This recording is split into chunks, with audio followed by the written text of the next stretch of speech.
भृत्यार्ति हम प्रणतिपाल भवाधिपोतम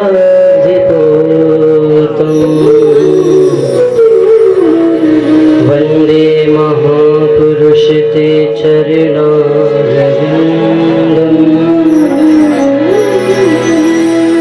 वंशी विभूषित करान नवनीर्दाभात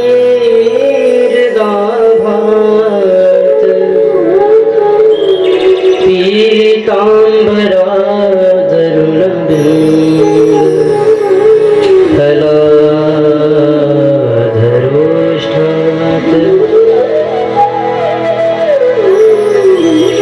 पूर्णेन्दु सुंदर मुखात् दरविंद नेत्रात् कृष्णात् परं किमपि तत्त्वं न जाने। नारायणं नमस्कृत्य नरं चैव नरोत्तमं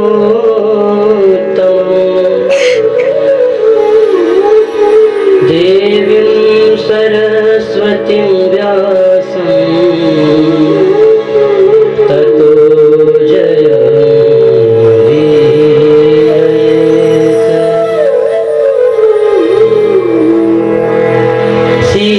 सीतानाथ समारंभां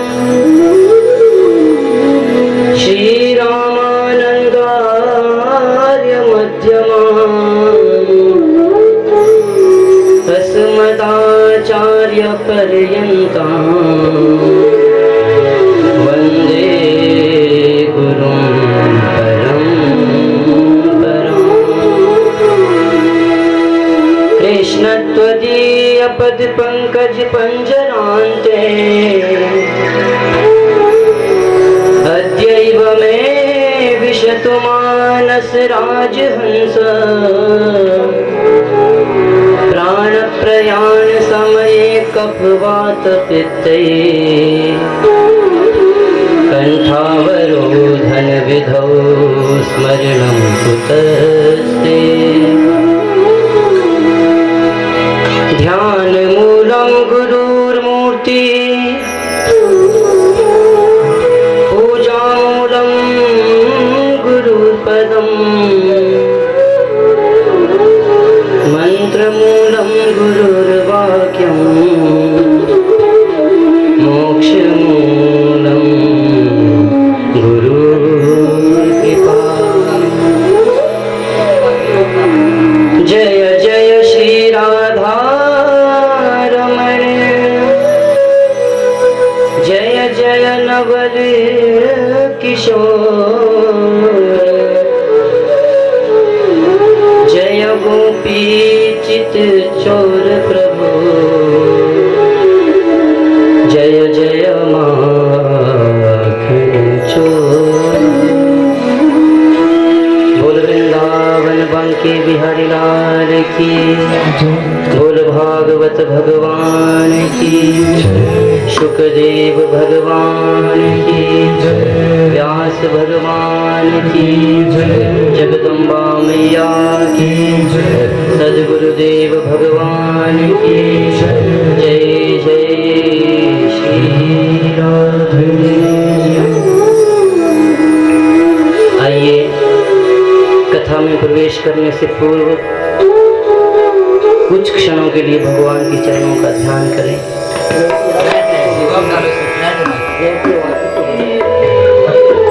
यमुना के तीर बाजे यमुना के तीर मुरलिया बाजे यमुना के मुरलिया बाजे यमुना मुरलिया बाजे यमुना के मुरलिया बाजे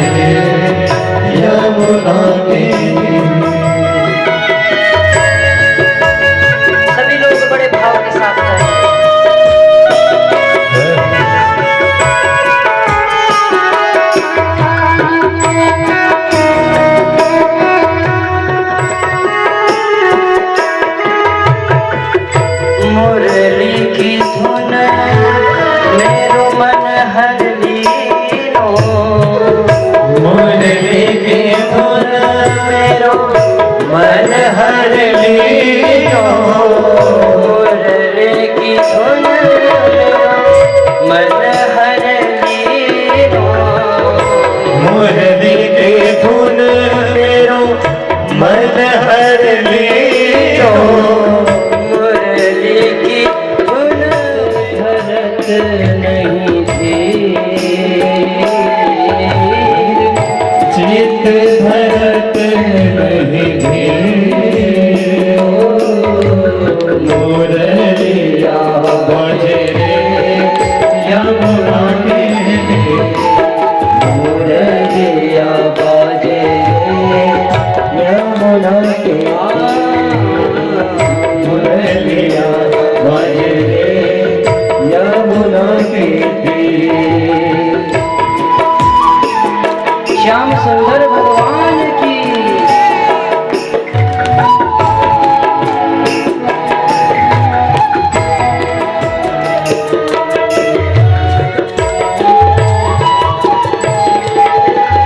कारू कन्हैया कारी कमलिया कारू कन्हैया मेरो काली कमलिया कारू कन्हैया मेरो काली कमलिया कारू कन्हैया मेरो काली कमलिया कारू कन्हैया मेरो काली कमलिया कारू कन्हैया मेरो काली कमलिया कारू है जमुना को तीर हो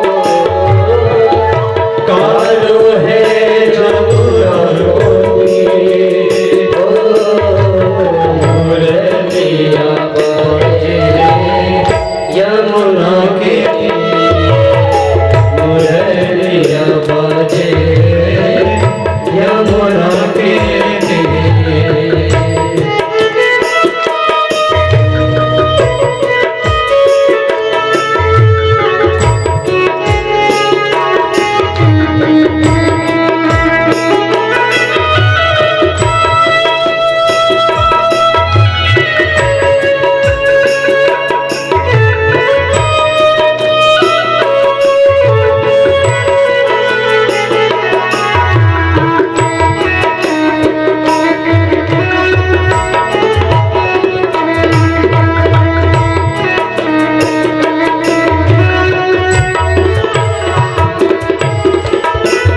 मीरा के प्रभु गिरिधर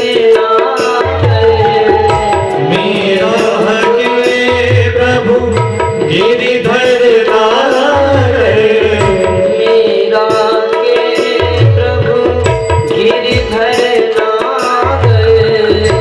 मेरा के प्रभु गिरिधर नारे मीरा के प्रभु गिरिधर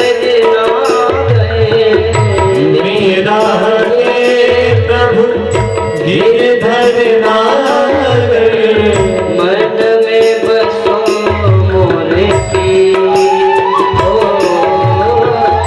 मन में बसो भोले की ओ मुरलिया बाजे यमुना के तीर मुरलिया बाजे यमुना के तीर। गोरी मुरलिया बाजे यमुना के तीर मुरलिया बाजे यमुना के तीर। जय जय राधा रमण हरि बोल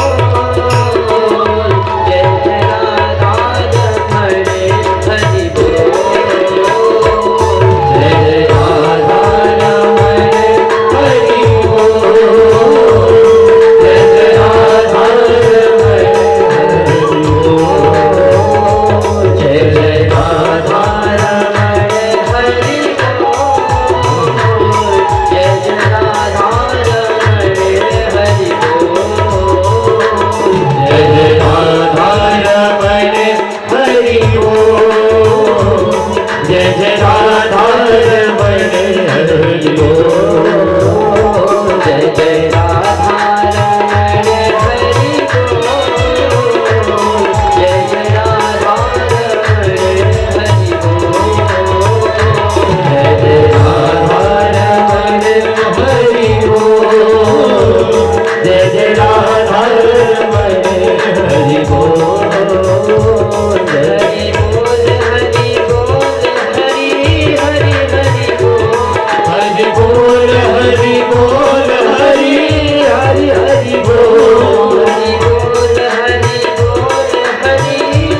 करुणामयी माताओं एवं बहनों एवं समस्त बाल गोपाल वर्ग, श्रोताओं, भगवान श्याम सुंदर जी की असीम कृपा से, समस्त इष्ट देवताओं के शुभ आशीर्वाद से और आप सभी की निर्मल भक्ति के फल स्वरूप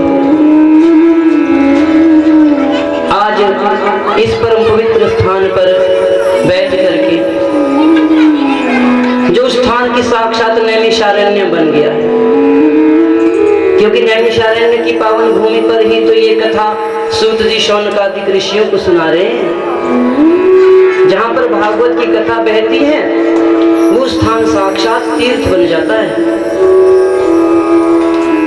फिर कोई समझे कि साधारण किसी का घर है, नहीं। जहां पर भक्ति, ज्ञान और वैराग्य की यह दिव्य त्रिवेणी प्रवाहित होती है वो साक्षात स्थान प्रयागराज बन जाता है। तो इस परम पवित्र स्थान पर बैठ करके उन भगवान श्याम सुंदर की तरह तरह की लीलाओं का हम श्रवण कर रहे हैं कि किस प्रकार अपने भक्तों पर अनुग्रह करने के लिए, पापियों का नाश करने के लिए, धर्म की स्थापना करने के लिए वो भगवान नारायण ब्रजमंडल में गोप वेश में प्रकट होकर आए। लेकिन देखते देखते मेरे प्रभु ने उसकी दोनों टांगों को पकड़ा, पीछे की जोर से घुमाया और जैसे फेंका धड़ाम से पृथ्वी पर गिरा और वत्सासुर का प्राणांत हो गया। बोल बाल कृष्ण भगवान की।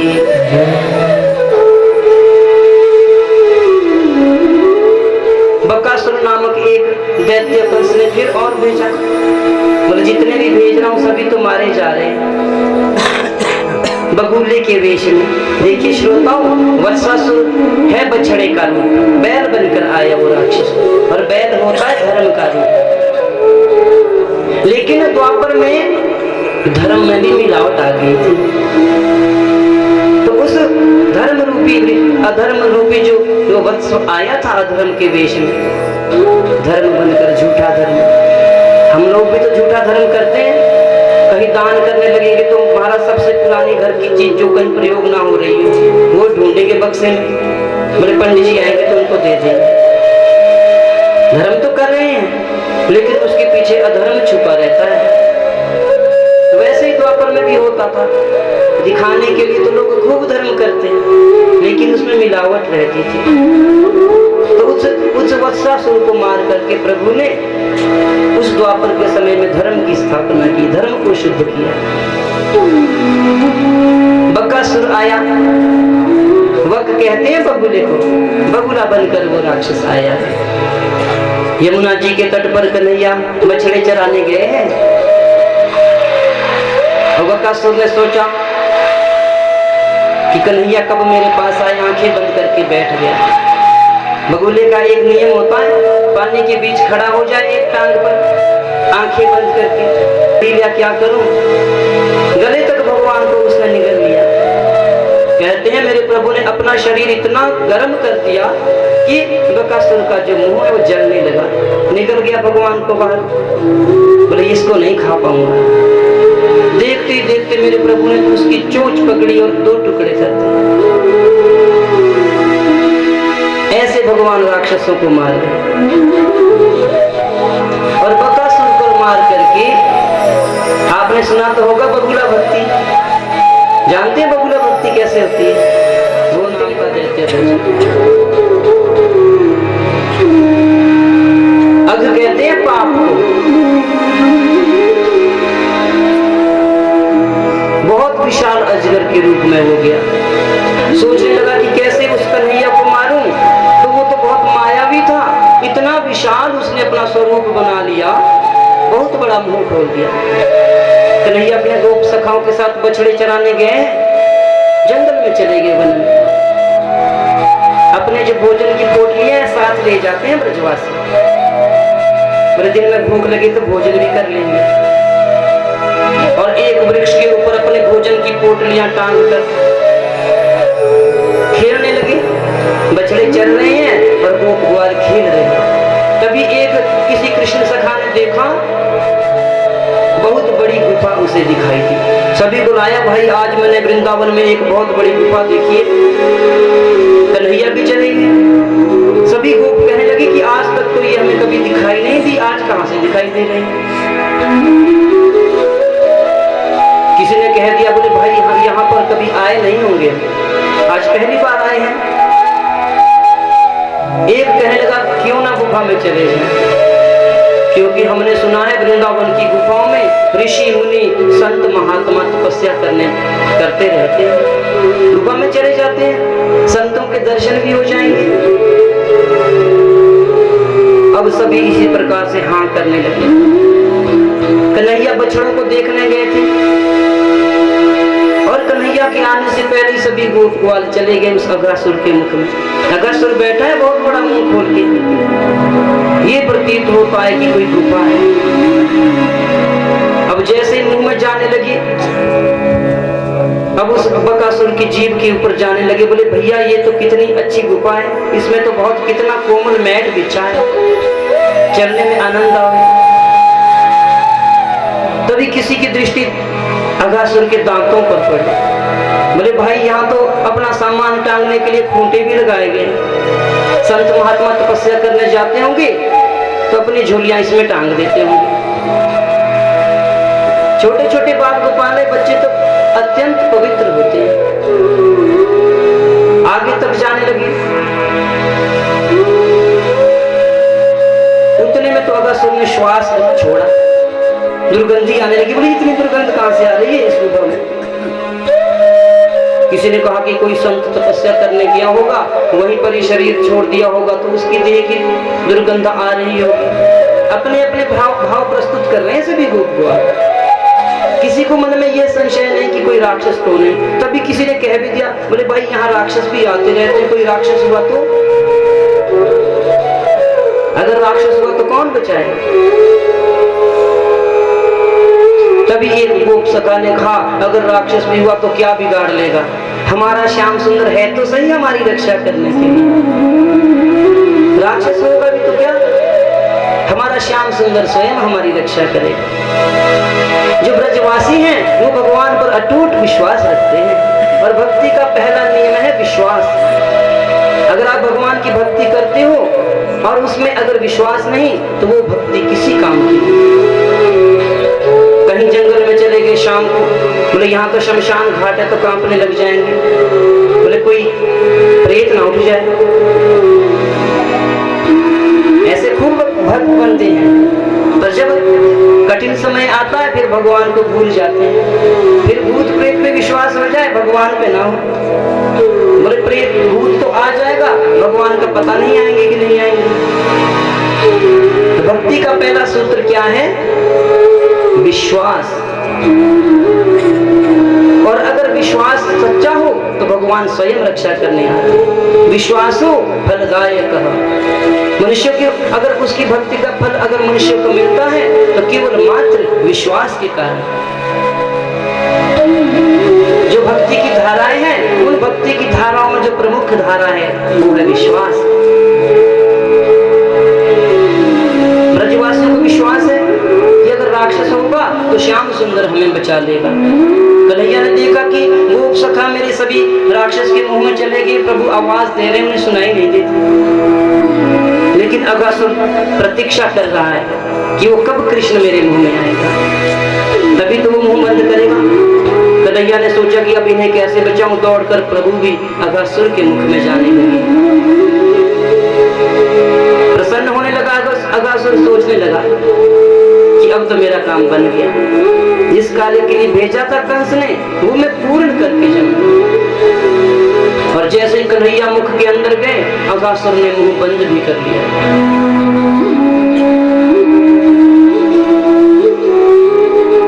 अब सभी गोप सखा घबराए चिल्लाने लगे। उसके मुख के अंदर अंधेरा ही अंधेरा छा गया। लेकिन कन्हैया उस अगासुर की श्वास नली पर बैठ गए, जाकर अपना रूप बढ़ाने लगे। सांस रुकने लगा उस दुष्ट पर और देखते देखते उसका अब ब्रह्मरंध्र फट गया, भगवान निकल गए, सभी गोप सखाओं को लाए निकाल करके, सभी गोप सखाओं को लाए।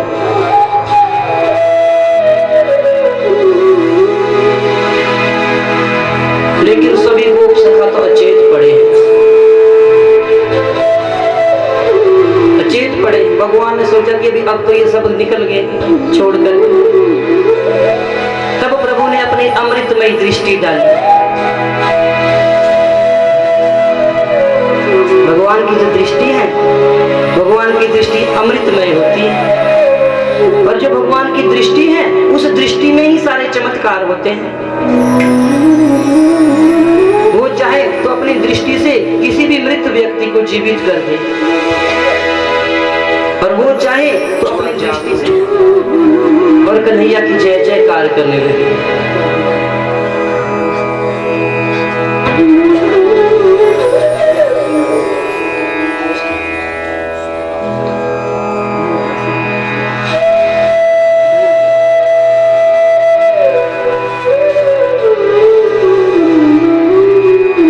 ऐसे भगवान का चमत्कार होता है, क्योंकि जो हमारे कन्हैया, उनकी आंखों में तो जादू है कि नहीं है? अच्छा बताना, कन्हैया से आज तक किसी ने अपने नैन मिलाए हों, किसी ने तुम्हें लगा हो कि कहीं जादू? अच्छा बताना, वृंदावन में कौन कौन गया? एक भजन के माध्यम से भगवान के जादू के बारे में समझते हैं। राधा राधा नाम रट, जे नर आठों याम, तिनकी बाधा दूर करे वो, मेरो मुरली वारो श्याम। सिर्फ राधा जी का नाम लेना है। राधा राधा नाम रट, जे नर आठों याम, तिनकी बाधा दूर करे वो, मेरो मुरली वारो श्याम। श्री राधा वल्लभ लाल की नेत्र है परम सुजान, श्री ब्रज धाम में आप विराजे, मेरा करियो स्वीकार प्रणाम। बोल राधा वल्लभ लाल की जय, जोर से बोलो, बोल राधा वल्लभ लाल की। तेरा अखियन में जादू टोना, तू है जादूगर सरताज, तू है जादूगर सरताज, तुम्हारे चरणन पे बलिहार, तू है जादूगर सरताज, तिहारे चरणन पे बलिहार। प्यारे राधा वल्लभ लाल, तुम्हारे चरणन की बलिहारी, तू है राधा वल्लभ लाल, तिहारे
दिव्य श्रृंगार तेरा नव यौवन श्याम करे राधा तू संग नित्य विराजो राधा तू संग नित्य विराजे मन मंदिर के अंदर प्यारे राधा तू संग नित्य विराजो मन मंदिर के अंदर राधा तू संग नित्य विराजो मन मंदिर के अंदर राधा तू संग नित्य विराजो मन मंदिर के अंदर तू है खुशियों भरा खजाना तू है खुशियों भरा खजाना दिल हो जाए तेरा दीवाना दिल हो जाए तेरा दीवाना तू है जादूगर तू है जादू तू है जादूगर बनता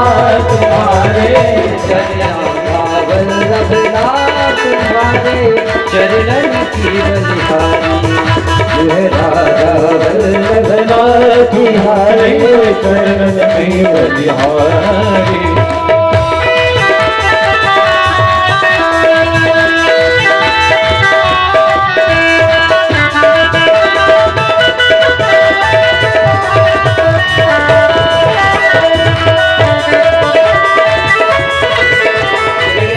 कोई बात नहीं, आज के बाद सोच समझ कर चलना। अब सभी गोप सखा वृक्ष के ऊपर जो अपना भोजन टांग के रखे थे निकाल कर यमुना जी के तट पर आए, भोजन करने बैठे सभी। अब जितने भी गोप ग्वाल है एक सभी एकत्रित होकर बैठते, कन्हैया बीच में बैठते, चारों तरफ सभी गोप सखा बैठे रहते और सभी क्या समझते कि कन्हैया अगर मेरी तरफ मुड़कर बैठता तो अच्छा था। सभी कन्हैया का मुख देखना चाहते। अब कितने गोप सखा कन्हैया किसकी तरफ मुड़कर बैठे, तो भगवान अपने ऐश्वर्य शक्ति से ऐसी माया फैला के रखते, सभी ग्वालों को लगता कि कन्हैया मेरी तरफ ही देख रहा है। सभी को ये लगता। अब अपने घरों से जिसने जो जो भी लाया हो सभी पहले कन्हैया को खिलाए। अपनी अपनी जैसे कोई माखन लाता, कोई दही लाता, जिसके घर में जो बना हो।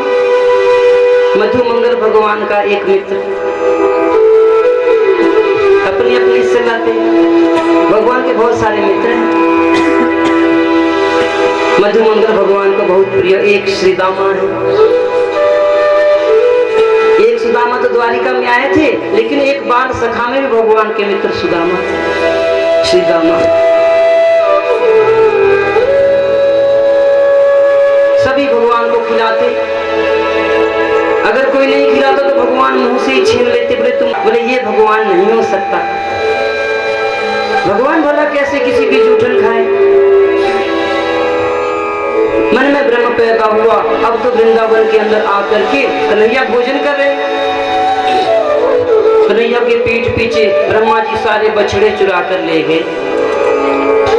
कन्हैया ने थोड़ी देर बाद कहा सभी सखाओं से, बोले कोई बछड़े तो मुझे दिखाई नहीं दे रहे।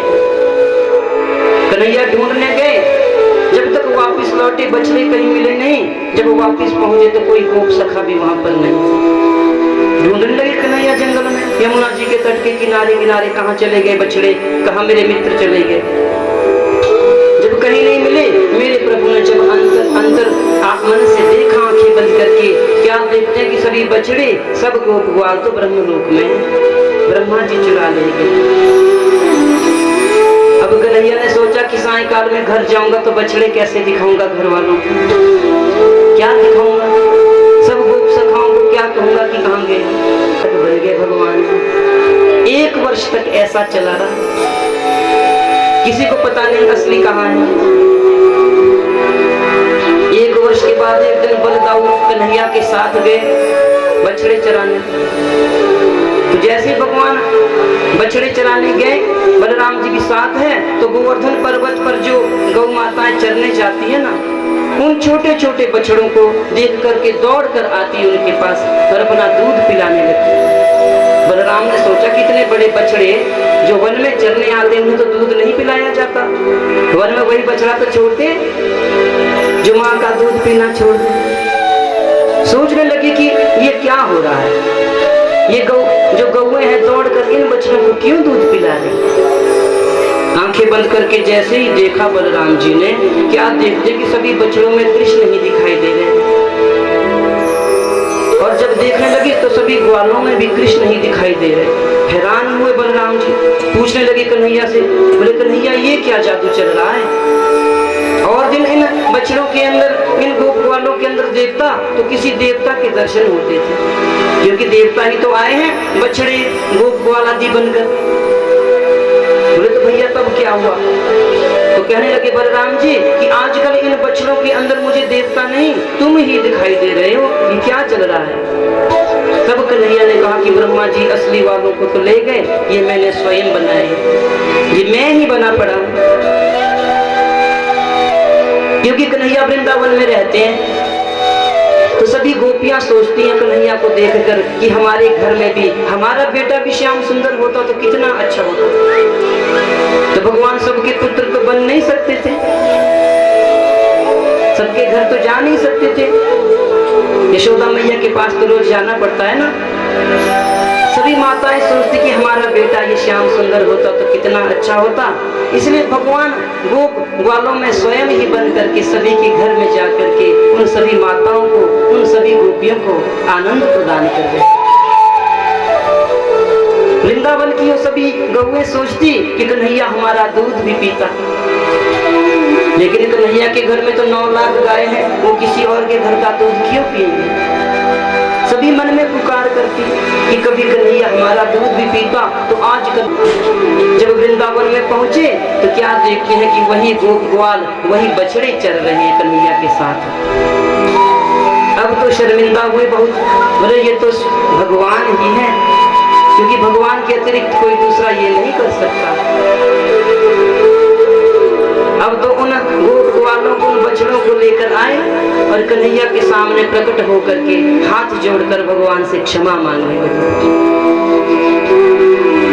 कहने लगे प्रभु मैं आपकी माया से मोहित हो गया था, आपकी लीला को समझ नहीं पाया।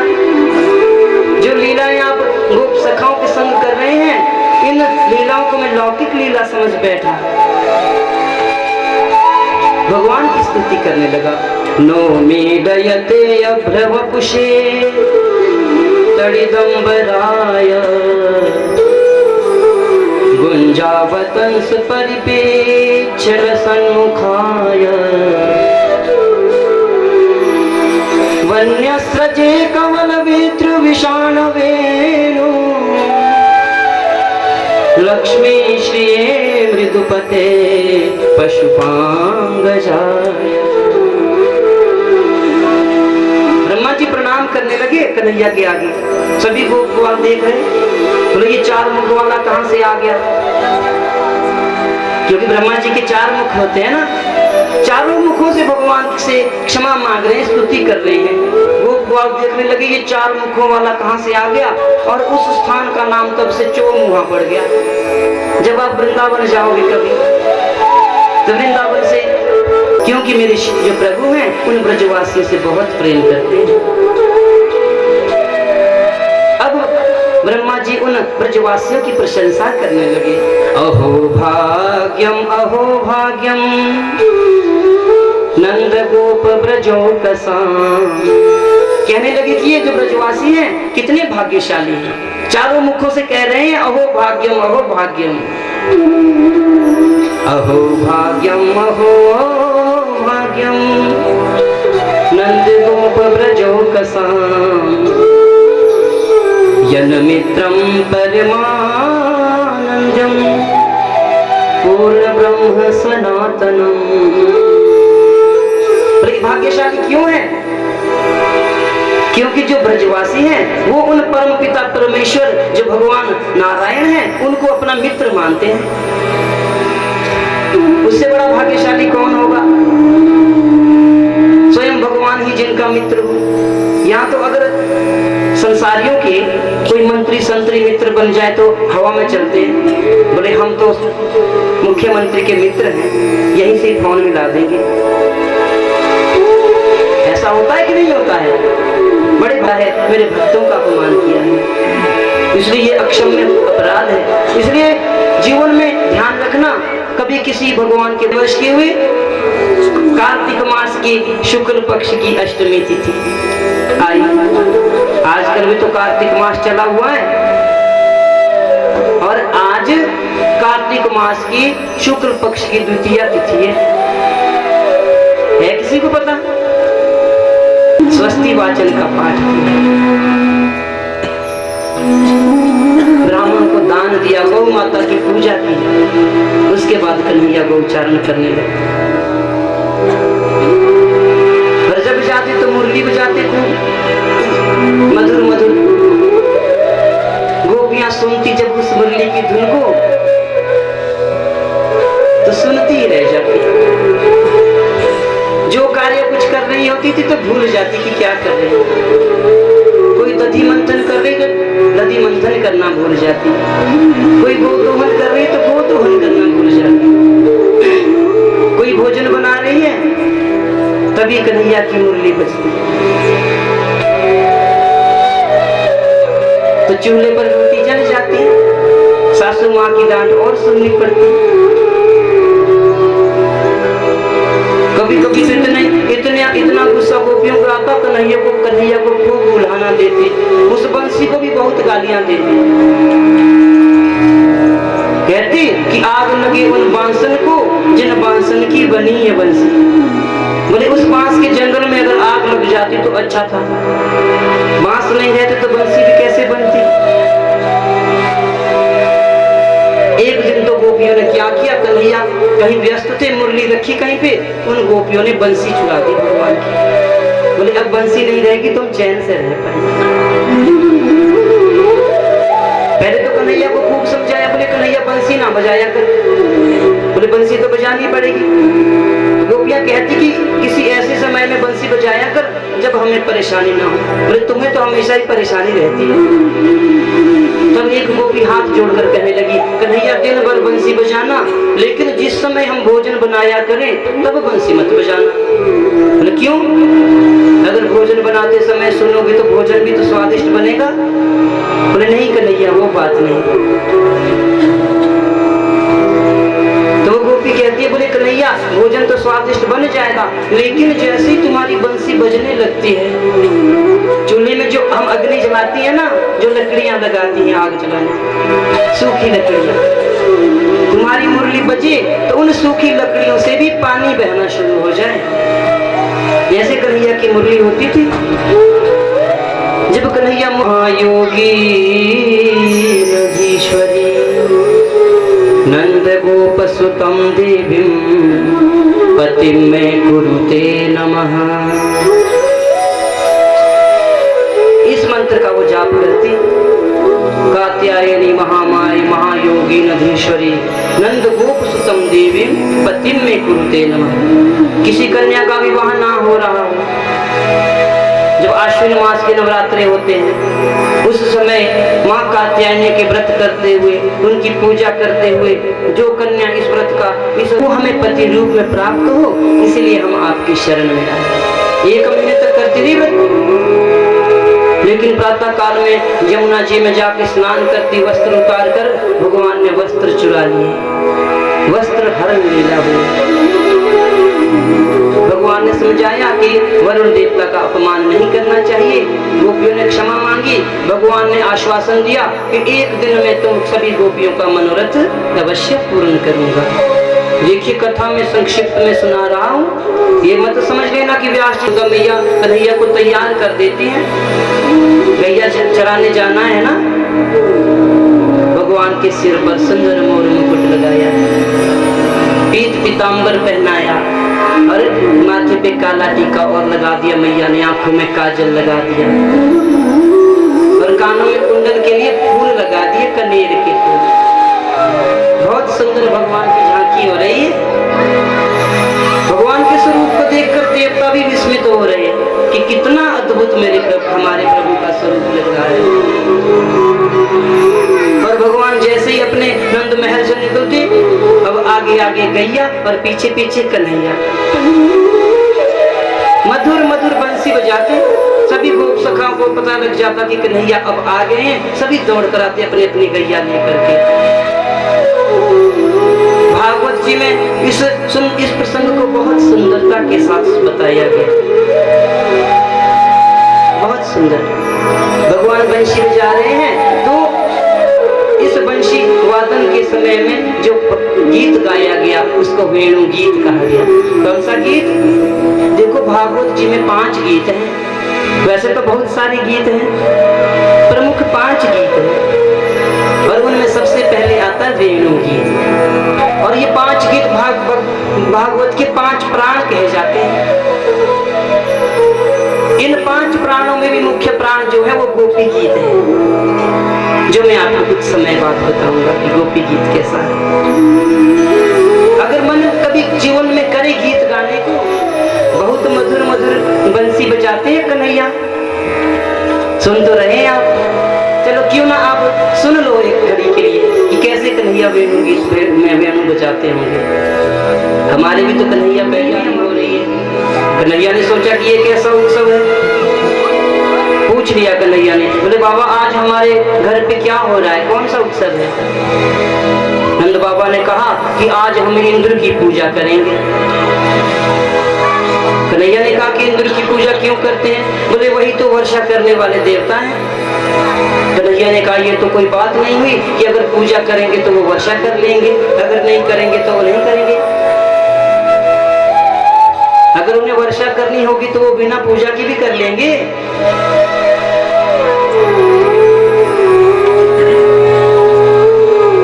पर्जन्याद भगवान इंद्रो मेघस्तस्यात्ममूर्तयः ते अभिवर्षन्ति भूतानां प्रीणनं जीवनं परम्।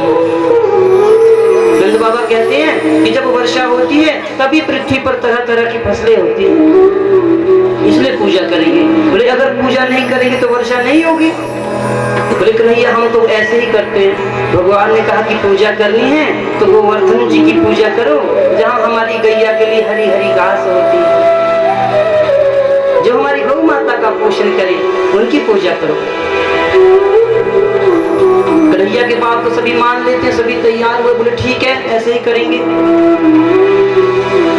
सभी गोप ग्वालों से कहा, नंद बाबा ने बुलाकर, बोले कन्हैया कह रहे हैं कि हमें इंद्र की पूजा नहीं गोवर्धन की पूजा करनी है।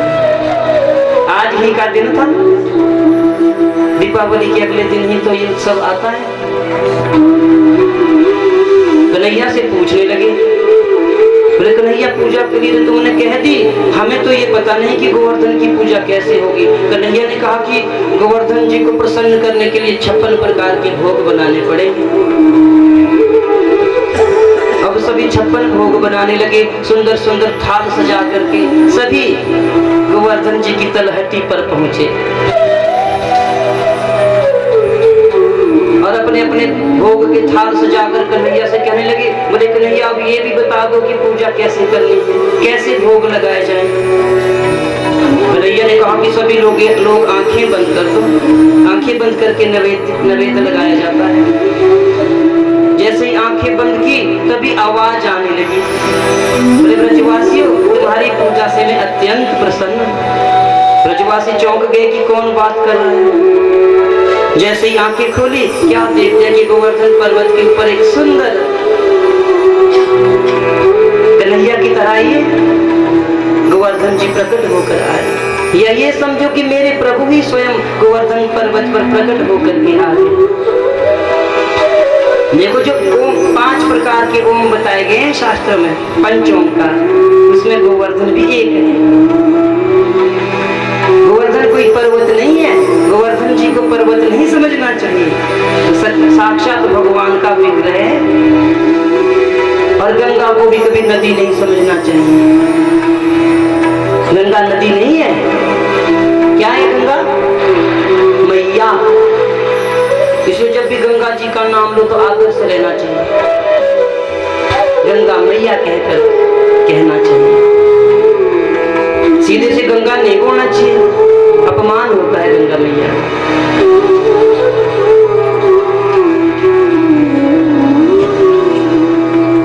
जैसे प्रकट हुए लगे जो तुमने 56 भोग बनाए हैं मुझे खिलाओ। अब ब्रजवासी भोग लगाते, भगवान स्वीकार करते। कहने लगे कन्हैया से, बोले तुम्हारा ये कन्हैया तुम्हारा ये भगवान तो बहुत अच्छा है। इंद्र की पूजा हम करते थे, वो तो कभी आते नहीं भोग लेने के लिए, और ये पूजा बहुत अच्छी है। सभी इतने प्रसन्न हुए कि उत्सव मनाने लगे, जय जयकार करने लगे कि कितना आनंद पूजा में आए। श्री गोवर्धन महाराज तेरे माथे मुकुट विराज रहे।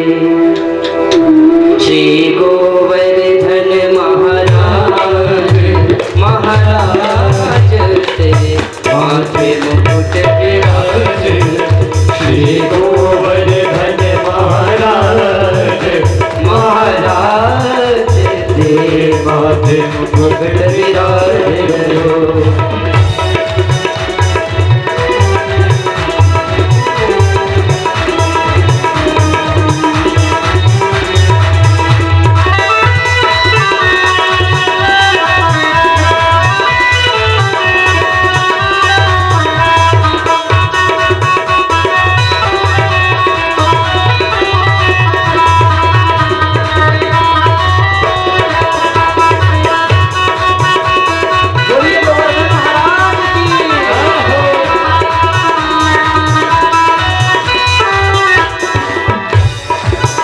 तेरे कानन कुंडल साज रहे। तेरे कानन कुंडल साज रहे हो। तेरे कानन कुंडल साज रहे।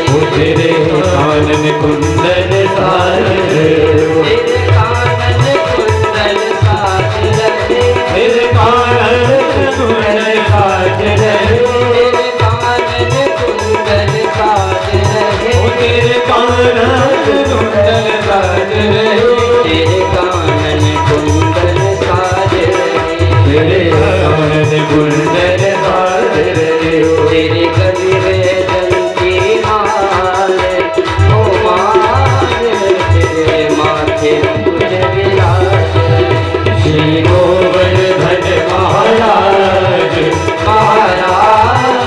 तेरे माथे मुकुट विराज रहे हो। महात्मने वासुदेवाय कृष्णाय सात्वतां पतये नमः। प्रभु मैं आपसे क्षमा मांगता हूँ, एकादशी का दिन था, एकादश श्लोकों में ही स्तुति की इंद्र ने। भगवान ने देखा कि इंद्र आए हैं, कभी गोवर्धन जाना होगा ना, आपका सौभाग्य मिलेगा जरूर, आपके ऊपर बहुत कृपा है। जिस स्थान पर भगवान ने गोवर्धन जी को उठाया उस स्थान को मुखारविंद कहते हैं। कई लोग हम लोगों के साथ आए थे, उन्होंने देखा भी होगा, रोज वहां गिरिराज जी की आरती उतारी जाती है। भगवान बहुत क्रोधित थे, बोले तुम अपने स्वार्थ के कारण ऐसा कार्य कैसे कर सकते हो? अगर तुम्हें इंद्र बनाया गया तो उसका अहंकार नहीं करना है। अगर आपको कोई इंद्र पद दिया गया है तो वो तीनों लोगों की सेवा करने के लिए है, उन्हें दंड देने के लिए नहीं है। अब इंद्र चरणों में गिरने लगे, बार बार क्षमा मांगकर चले गए और भगवान लोक सखाओं के साथ वहां पर फिर से गोचारण करने लगे। कहते हैं उस समय आकाश मंडल से, स्वर्ग लोक से स्वयं कामधेनु प्रकट होकर आई सुरभि, और अपने दूध के साथ उसने भगवान का अभिषेक किया। बोले प्रभु जैसे तुम भक्तों की लाज बचाने के लिए हमेशा ही प्रकट होकर आ जाते हो, इसी प्रकार हमेशा गौ ब्राह्मण देवताओं और संतों के कल्याण के लिए प्रकट होते रहेंगे। कभी जाना मिले गोवर्धन पर्वत पे जब जाओगे आप लोग, मुखारविंद से थोड़ा पीछे आज भी वो स्थान है जहाँ पर कामधेनु प्रकट हुई थी, जहाँ पर भगवान का अभिषेक किया था। आज भी वहाँ पे दूध की धारा बहती है। कभी आपको अवसर मिले जीवन में, बड़े बुजुर्ग को भी पूछने लगे कन्हैया तू 7 वर्ष का कैसे तेने ये उठा लिया? तो जानते मेरे प्रभु ने क्या कहा? कुछ माखन को बल बढ़ो, कुछ गोपिन करी सहाय, श्री राधा जू की कृपा से मैंने गोवर्धन लियो उठाए। देखो ब्रजवासी तुम्हारे घर में रोज आ करके मैं माखन चुराया करता था ना, उससे मेरे अंदर बहुत बल आ गया है। कुछ माखन का बल बढ़े, और कुछ तुमने भी तो अपनी लाठियां लगाई थी जब मैंने पर्वत को उठाया, कुछ तुम्हारी सहायता हुई और श्री राधा जी की कृपा से मैंने इस गोवर्धन पर्वत को उठा लिया। ऐसे भगवान होते हैं, कार्य स्वयं करते हैं और श्रेय अपने भक्तों को देते हैं। संसारियों का होता है कार्य कोई और करे, श्रेय स्वयं लेते, बोले हमने कर दिया, तुरंत अपडेट कर देंगे फेसबुक पे कि हमने ये कर, करने वाला कोई और होता है।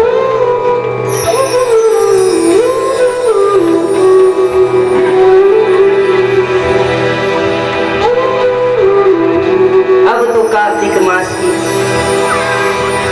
पूर्णिमा आने लगी, शरद पूर्णिमा का समय आने लगा, जो पूरी प्रकृति अत्यंत सुंदर होने लगी। भगवान ने देखा कि गोपियों को वचन दिया है,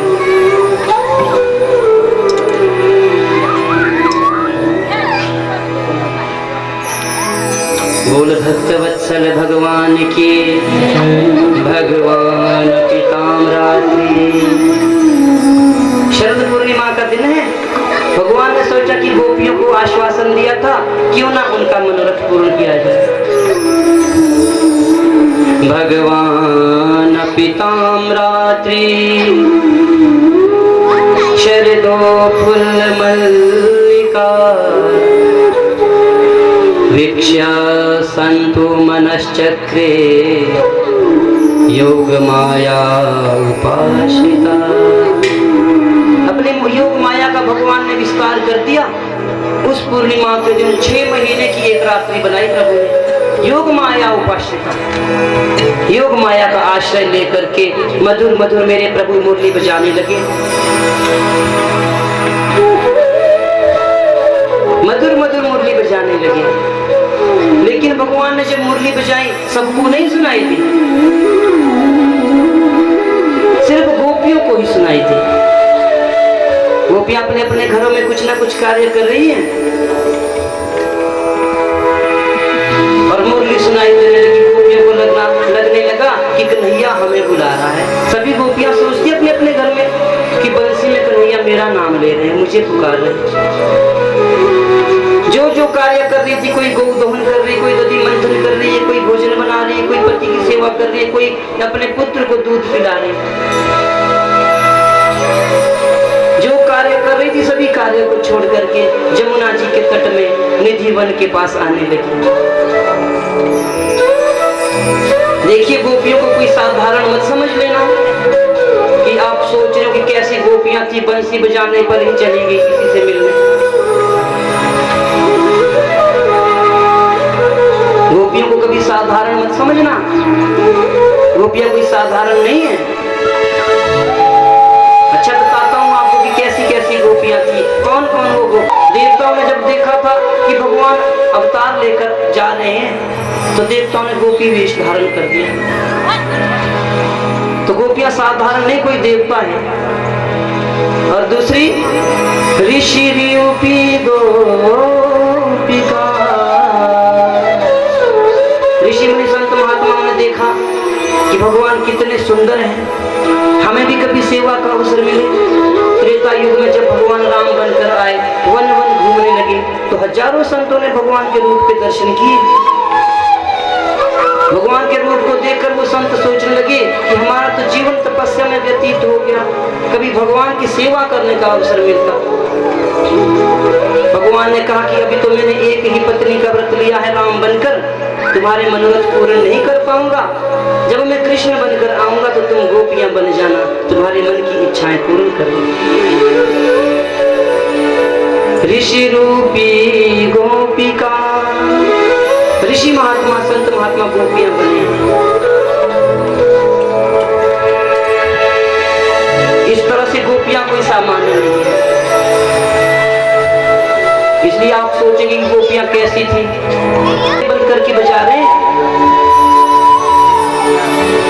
लेकिन जब बंसी बजने लगी, बंसी की ध्वनि ब्रह्मलोक तक पहुंच गई। ब्रह्मा जी बैठे थे, वेद पढ़ रहे। वेद पढ़त ब्रह्मा भूले, भूले ब्रह्मचारी। जैसे बंसी की ध्वनि ब्रह्मलोक पहुंची, ब्रह्मा जी वेद का पाठ कर रहे थे, वेद पढ़ना भूल गए। और जब बंसी की ध्वनि देखते देखते कैलाश में पहुंची, शिव समाधि भूल गए, ऋषि मुनियों की नारी। शिव जी की समाधि खुलने लगी। ऋषि मुनियों की पत्नियां जो अपने पतियों की सेवा कर रही थी, भूल गई सेवा करना। शिव समाधि भूल गए, ऋषि मुनियों की नारी।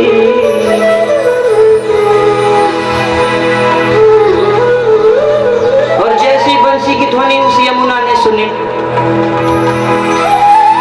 यमुना जी बह रही है प्रयागराज की तरफ। वृंदावन में कभी जाओ,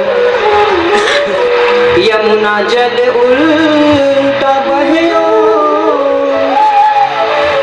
शोभा आज न्यारी। यमुना जी यमुनोत्री की ओर बहने लगी वापिस। नहीं तो प्रयागराज की तरफ जाती है, बहना भूल गई। यमुना जल उल्टा बहे, शोभा आज न्यारी। क्यों? बांसुरी बजाए आज रंग से बिहार। आज कन्हैया ने बंसी कुछ ऐसी बजाई है, सब उल्टा उल्टा होने लगा। गोपियां पहुंची, कन्हैया ने आंखें खोली, हजारों गोपियां खड़ी है। स्वागतम भो महाभागा, प्रियम किम करवामि वा, व्रजस्य नामय कश्चित् ब्रूत आगमन कारणम। सभी गोपियों को भगवान कहने लगे, गोपियों तुम्हारा स्वागत करता हूँ, क्यों आई? ब्रूत आगमन कारण। अब जब गोपियां घर से चली थी तो उन्हें लग रहा था कि कन्हैया बुला रहा है। और जब वहां पहुंचे, कन्हैया पूछ रहे कि क्यों आई हो। अब आपको कोई घर बुलाए मेहमानी करने, और घर में जब पहुंचे वो आदमी पूछे कि क्यों आए हो, तो क्या जवाब दो? गोपियां लज्जित होने लगी, क्या कहें कन्हैया से। आप भी करते होंगे कभी कभी ऐसा, किसी को बुला दिया।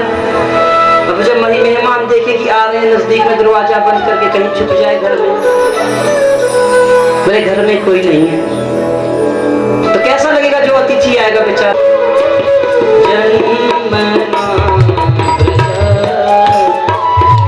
शयत इंदिरा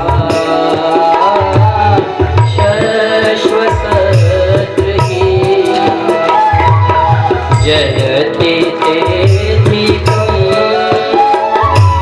जन्मना ब्रज, श्रयत इंदिरा शश्वत।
चलूंगा तेरे संग में।